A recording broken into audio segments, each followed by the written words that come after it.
Baik, selamat siang. Assalamualaikum warahmatullahi wabarakatuh. Shalom, Om Swastiastu, Namo Buddhaya, salam kebajikan untuk kita semua.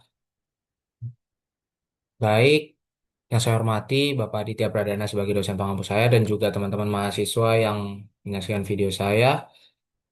Baik, terima kasih teman-teman karena telah meluangkan waktunya untuk menonton dan nantinya akan memberikan pertanyaan serta tambahan ataupun kesimpulan dan saran terhadap penjelasan dari analisis putusan saya, gitu teman-teman. Lalu lanjut. Nah, eh, nah, saya membahas apa sih di sini? Saya membahas tentang analisis putusan peratun, yaitu putusan PT UN Banjarmasin nomor 16G tahun 2025 PT UN BJM. Gitu teman-teman. Dan juga selanjutnya, nah kita masuk ke latar belakangnya nih. Apa sih latar belakang putusannya? Ya, latar belakang putusannya itu dari bermula proses seleksi dari anggota KPID yang mengikuti seleksi di Kalimantan Selatan untuk periode tahun 2025 sampai 2028. Dan seleksi ini tuh melibatkan banyak pihak dari tim seleksi, DPRD, Kalsel, dan akhirnya gubernur sebagai em, pihak yang mengeluarkan keputusan penetapan. Dan juga dari sekian banyak peserta, ada dua penggugat nih, yaitu si Romi Rahmat, Reski, dan Said Kamaruzzaman. Nah, mereka itu yang mengikuti seluruh tahapan mulai dari administrasi, CAT, psikotes, hingga wawancara. Namun, dari hasil pengumuman uji kompetensi, mereka dinyatakan gagal dan tidak masuk ke dalam 17 besar yang mengikuti fit and proper test di DPRD. Akhirnya ya mereka gagal menuju tahap akhir gitu loh. Nah, yang menjadi persoalan penggugat ini adalah menggugat kejanggalan yang mereka temukan gitu. Mereka melihat dua orang yang justru lolos dan ditetapkan sebagai anggota KPID. Padahal mereka berdua ini memiliki dua catatan yang cukup fatal sebagai anggota KPID. Yang pertama itu ada si Iwan Setiawan itu pernah dijatuhi sanksi etik oleh Dewan Kehormatan Penyelenggara Pemilu atau DKPP. Berarti kan mereka, maksud saya si Iwan Setiawan ini eh, mempunyai catatan yang buruk dalam penyelenggara pemilu, yaitu melanggar kode etik. Nah, yang menjadi highlight di sini kan kalau menjadi anggota KPD itu harus berwibawa, jujur dan tidak tercela. Ini menurut saya cukup ironi untuk penerimaan seperti ini. Yang kedua itu ada Nadik Hayati. Dari hasil pemeriksaan psikologi dari rumah sakit, dia itu dapat rekomendasi yang berbunyi tidak dapat disarankan sesuai posisi. Kalau kita berpikir secara logika, dari sisi psikologi itu si Nanik Hayati tidak dapat direkomendasikan untuk menduduki jabatan sebagai anggota KPID. Tapi nyatanya apa? Dia tetap diloloskan, bahkan dilantik sampai yang 7 orang terakhir itu yang lolos dari fit and proper test di DPRD, gitu teman-teman. Dan juga ya muncullah pertanyaan, apakah proses seleksi yang menghasilkan anggota bermasalah seperti ini secara hukum, terus gubernur yang menjabat dan menandatangani SK penetapan itu bisa dianggap bertanggung jawab? Nah, ini sih yang menjadi pokok sekian tadi PTN Banjarmasin itu teman-teman. Nah, apa aja sih yang dibahas? Bagaimana pertimbangan hakim terkait legal standing penggugat dan eksepsi tergugat, yaitu gugatan kabur dan kurang pihak. Lalu, selanjutnya, bagaimana pengujian keabsahan putusan gubernur ditinjau dari wewenang, prosedur, substansi, dan penerapan AUPB-nya. Nah, yang pertama, kita akan melihat legal standing dulu. Dasar hukumnya sudah jelas, yaitu Pasal 53 ayat 1 UU PTWN. Isinya itu orang atau badan hukum yang merasa kepentingan dirugikan oleh suatu keputusan tata usaha negara dapat mengajukan gugatan. Nah, kadang-kadang kepentingan yang dirugikan ini bisa disalahartikan secara sembarangan karena harus ada hubungan sebab akibat yang langsung ya antara terbitnya keputusan itu dengan kerugian yang diderita. Nah, di sini kan pertimbangan hakim apa sih terhadap si penggugat? Nah, pendapat hakim itu kepada Romi dan Said itu adalah peserta seleksi yang sah. Mereka dinyatakan lulus seleksi administrasi dengan terbitnya SK Gubernur, yang menetapkan orang lain sebagai KPID, yang otomatis itu hak mereka terpilih itu hilang. Nah, itulah yang menjadi dasar hakim menyatakan bahwa penggugat itu memiliki legal standing. Nah, tapi ada kelemahan dari pertimbangan hakim ini. Kalau kita perhatikan dari kronologinya, penggugat itu nggak lolos seleksi bukan karena SK Gubernur akhir, melainkan karena dia lulus di tahap uji kompetensi yang tadi, administrasi, CAT, psikologi, dan wawancara. Nama mereka itu tidak masuk dalam 17 besar yang mengikuti fit and proper test di DPRD. Jadi meskipun SK Gubernur itu nggak pernah keluar, nggak pernah terbit, ya penggugat itu nggak bakal pernah jadi anggota KPID karena dia udah gagal sebelum adanya fit and proper test itu gitu. Jadi menurut saya hubungan sebab akibat antara kerugian penggugat dengan SK Gubernur ini nggak secara langsung. Jadi inilah yang menurut saya menjadi catatan penting gitu dari pertimbangan hakim kayak gitu sih teman-teman. Lalu kita membahas pertimbangan hakim terhadap tergugat, eksepsinya gitu loh. Nah, ada dua eksepsi, eksepsi gugatan kabur dan eksepsi gugatan kurang pihak. Nah, yang pertama, kita membahas eksepsi gugatan kabur.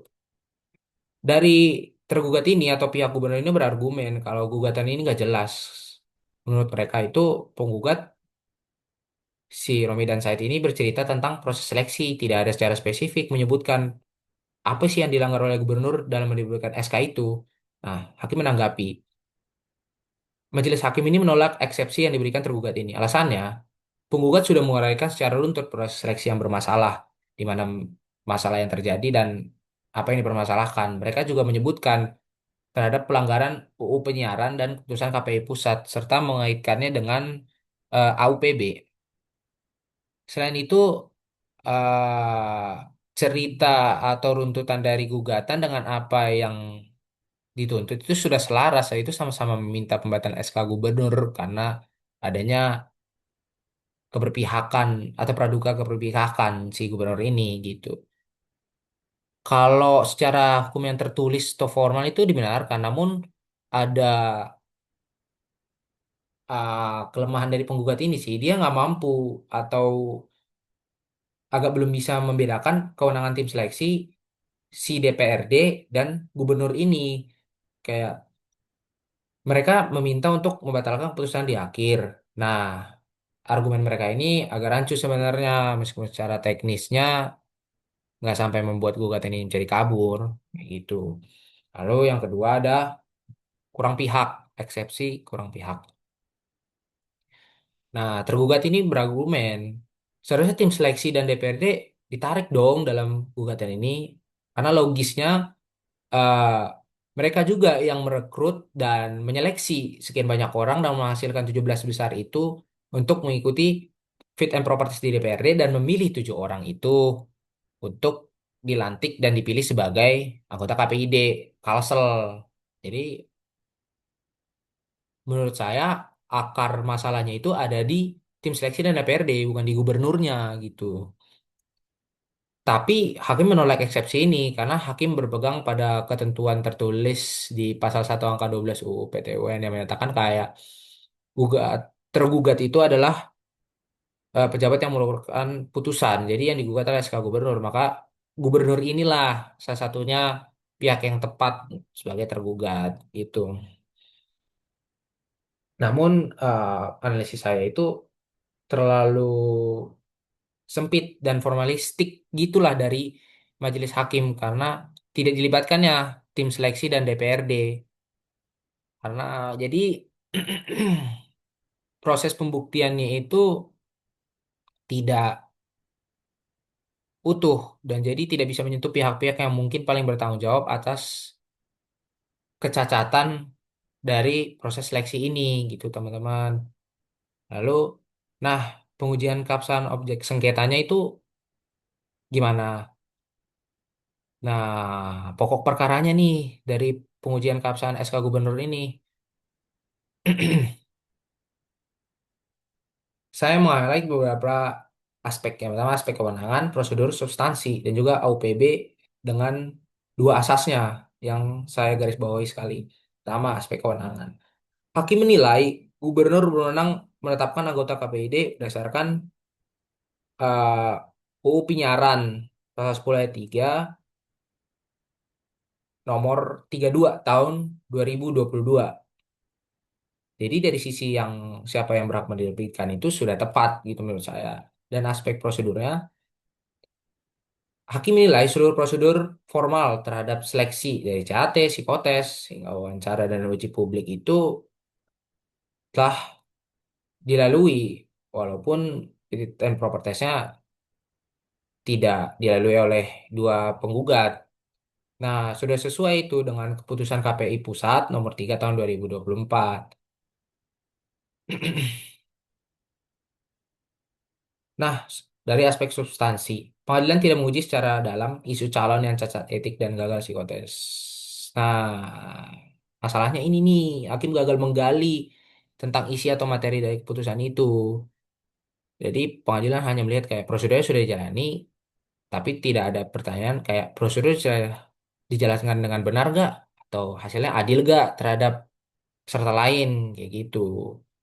Jadi hakim tuh mengabaikan fakta krusialnya gitu. Ada calon yang memiliki rekam jejak pelanggaran etik dan tidak direkomendasikan secara psikologi gitu loh. Padahal menurut saya ini adalah hal-hal yang sangat penting sebagai anggota KPD yang berintegritas kayak gitu. Nah, ini sih inti dari penerapan AUPB-nya yang saya highlight itu yang pertama, asas kecermatan. Gubernur dianggap tidak cermat karena abai memverifikasi catatan buruk calon anggota. Yang kedua, asas ketidakberpihakan. Terdapat praduga keberpihakan karena meloloskan peserta yang bermasalah tadi. Namun, hakim ini gagal menggunakan si AUPB ini sebagai alat uji yang tajam terhadap gubernur ini, gitu teman-teman.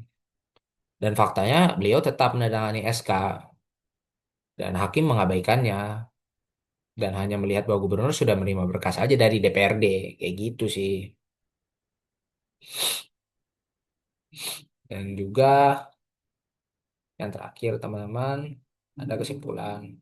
Kesimpulannya itu yang pertama, hakim yang benar dalam memutuskan soal legal standing dan eksepsi tergugat itu tidak ada yang salah secara prosedural karena ada sesuai dengan undang-undang yang tertulis. Nah, tapi pendekatan hakim dalam menguji pokok perkara ini tuh terlalu sempit dan tertulis banget gitu loh. Jadi terlalu formal. Hanya terpaku pada prosedur administrasi di atas kertas yang sudah ada dan dijalani tanpa mau dan tanpa ada melihat kembali gitu loh material dan keadilan substantifnya gitu. Dan juga yang berakibat fakta-fakta lolosnya calon bermasalah ini mulai dari ada catatan putusan DKPP terkait permasalahan kode etik dan rekomendasi psikolog yang negatif itu juga diabaikan gitu loh. Jadi AUPB-nya nggak digunakan secara optimal sebagai pengujian keputusan gitu. Lalu putusan ini ya akhirnya mengesahkan SK gubernur dan membiarkan anggota KPID ini ya tetap menjabat sebagaimana anggota KPID pada umumnya, menjadikan persepsi buruk bagi proses seleksi yang dibuka untuk umum atau publik di mata masyarakat di masa depan ataupun di masa-masa sekarang kayak gitu. Jadi lembaga-lembaga yang seleksi nantinya ada kemungkinan bisa saling lempar tanggung jawab dan masyarakat yang mengikuti seleksi itu merasa dirugikan gitu, teman-teman. Baik, demikianlah presentasi saya. Semoga apa yang saya sampaikan bisa dimengerti dengan baik dan membuka wawasan juga tentang aspek-aspek serta hukum-hukum yang harusnya diterapkan oleh hakim. Juga pentingnya penegakan hukum yang nggak hanya formal secara tertulis, tetapi juga harus menerapkan keadilan yang hakiki gitu, teman-teman. Baik, sekian dari saya. Wali topik walidaya. Wassalamualaikum warahmatullahi wabarakatuh. Shalom, selamat siang. Bagi yang ingin bertanya dan ingin menambahkan, bisa langsung di kolom komentar di tempat yang nantinya video ini diupload begitu, teman-teman. Terima kasih.